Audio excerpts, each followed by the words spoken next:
It's as if I went to sleep for a year, and when I woke up, the world's fallen apart.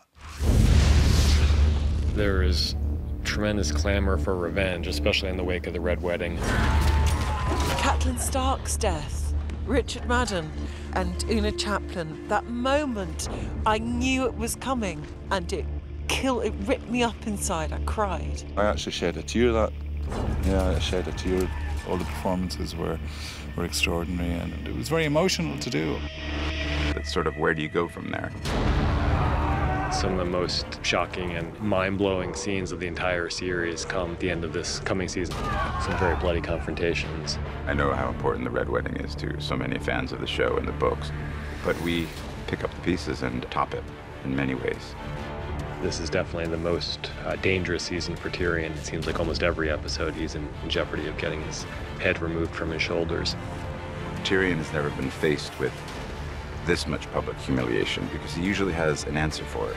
I've talked myself out of 1,000 dark corners, Podrick. I don't think I'm talking my way out of this one.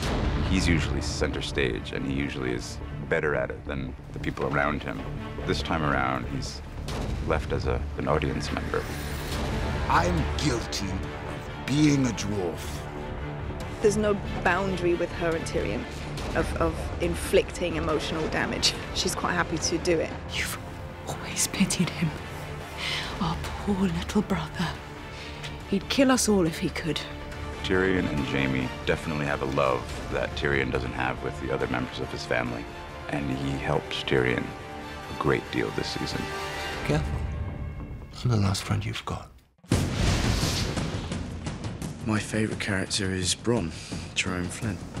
I really like Cersei because she's just a fantastic character, and even though everyone hates her, you kind of love to hate her. Jaime Lannister. He's complex. The thing that Nikolai has is this incredible charisma. He was born to play that part. Oberyn Martell is the one wild card. I would describe Oberyn as a deeply passionate person. I think that he's very, very dangerous, but he's also good. I think Oberyn's feelings for the Lannisters go beyond disdain and then to hatred. Why did you come to King's Landing, Prince Oberyn? I was invited to the royal wedding. The Lannisters aren't the only ones who pay their debts. He uses the invitation to the wedding to come and seek out what he really wants, and that is vengeance. Joffrey.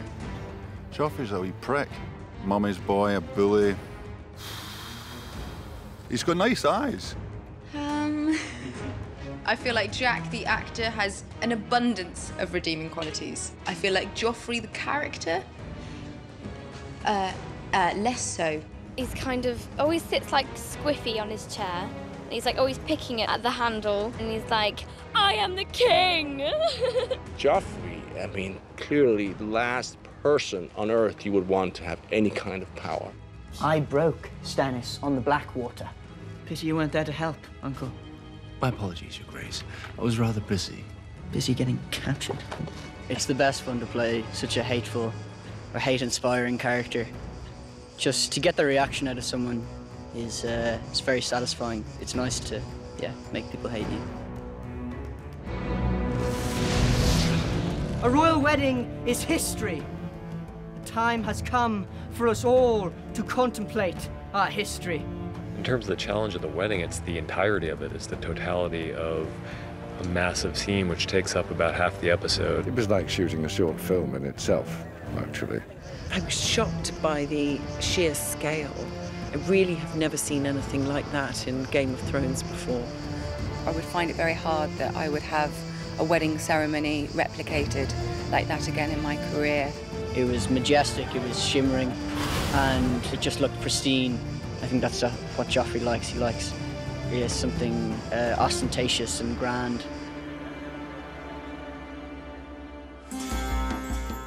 The great thing about this show is they like to put you into atmospheres and into environments that conjure up certain feelings inside of you when you're playing the scenes out. Your imagination is kind of fueled, it's all there. My throne room is a mini tropical version of a Westeros throne room. That set is unbelievable. I walked in and was like open-mouthed for a good 10 minutes. Very intimidating. And Amelia's lovely, but you kind of look up at him and it's kind of frightening. She's exploring what kind of a leader she could be. How can I rule 7 kingdoms if I can't control a single city? The cities that Dany has previously liberated are beginning to revolt because it's all well and good going in and cutting the tie and seemingly breaking people free, but if you don't leave them with any kind of a structure or any kind of a commander who shares the same morals and views as the person who liberated them, then it's a free-for-all. They can live in my new world, or they can die in their old one. When the dragons were first born, they were adorable little babies and completely devoted to their mother, and they couldn't even eat without her. With each season they grow, and with each season they become a little bit more dangerous. And now they're at the point where they're not babies anymore. They are outgrowing the restrictions that she's placing on them. She's always feared it. I mean, for goodness sake, they're dragons. They've killed her enemies. What's going to stop them from killing anyone? Because they're dragons in a non-dragon world. They're dragons, Khaleesi. They can never be tamed. I think it's kind of a symbol of her losing control of herself and losing control of what she's doing. And the thing that I got most excited about is Jon is not the same man from season to season. There's too much that's happened to him, too much that's gone on and that he's had to learn from. We find him in season 4. He's in a very bad place as far as how he feels he treated Ygritte and his honour because of that. Not only breaking his vows to the Night's Watch, but breaking his vows to her. He's in a lose-lose position, really. But he has to make good. You've done nothing wrong. I've done plenty wrong. He's reunited with Sam, which is a good thing, but their relationship's changed. Sam and Jon's relationship this year is as even and equal as it's ever been. There's more confrontation between them this season. Your wildling girl. She's one of the raiders. She's not my girl. Ah, but she was, wasn't she? It's a very different relationship we find themselves in, but still a loving one, still a caring one. And I think without Sam, Jon would crumble. Oh, that's an easy one. It involves prosthetics. No, that's a big man. Go back and find your clothes, Hodor. One of the most terrifying things I've ever had to do was the opening shot of season 3. They wanted to get this feeling of something being behind Sam and something in pursuit of Sam.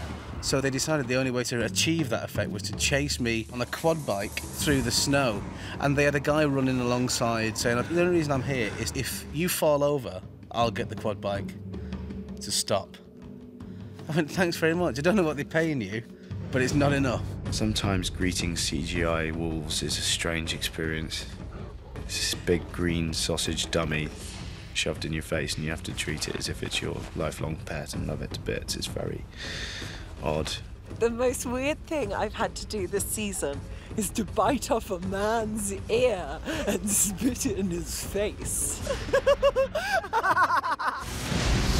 First time I walked into the Castle Black set, I thought, oh my God, because until you step into it physically, when it comes out of your head and into the real world, it sends chills down your spine, really.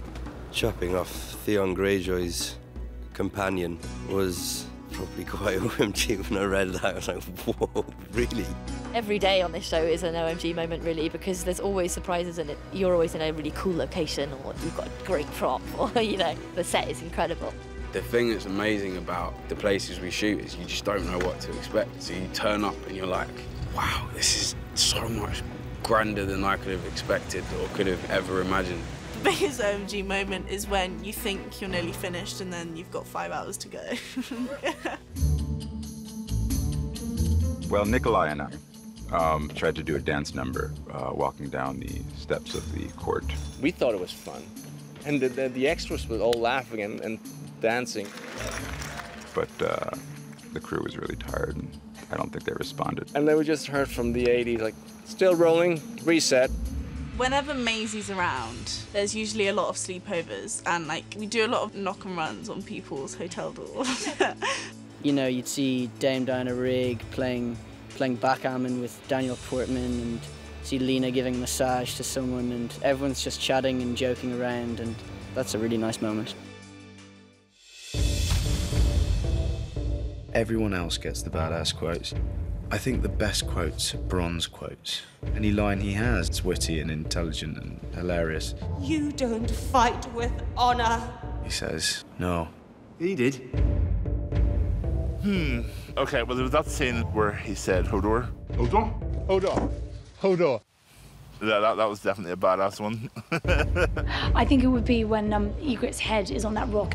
Strike hard and true, Jon Snow. I'll come back and haunt you. Oh, that was a great line. Well, there's one this year when she's talking about nothing. Maybe nothing is worse than this. Nothing isn't better or worse than anything. Nothing is just nothing.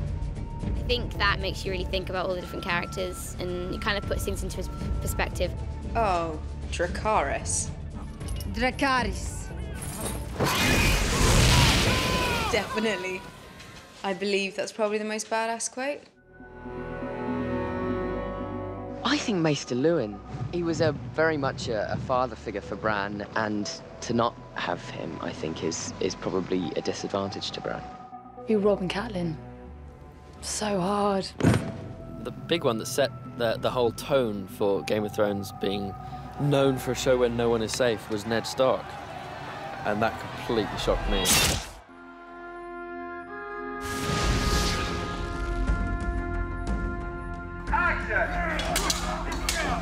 I think as in previous seasons, there's a build. I think what makes this season different is that things really get going much more quickly. It's more thrilling throughout than season 3 was. There's definitely objectively more action, and there are a whole lot of things on the production front that we've never done before. Everyone's kind of now loading the guns, loading their arrows, sharpening their knives, and it's just right. It's not building towards one specific climactic event. There are more climactic events in season 4 than there have ever been before. Every season up until now, it's been episode 9 has been the big episode. Season 4 is just very steady. The stakes are higher throughout the season than they have been before. This season, the story just gets more intense. Some really juicy mental storylines. And it's just really exciting. The button's pressed and the accelerator is firmly to the floor here. There's a lot of action. The good guys are coming back this year, and that's nice to see. Yeah, we're making a stand. We hope people, when they come out of the season, will feel that the impact of the season as a whole would be even greater than the impact of the previous season. There are so many quality shows on television that I love and admire, but I don't think there's one with the scale of Game of Thrones in terms of the size of the cast, in terms of number of countries we shoot in, and you know, who else has dragons, really?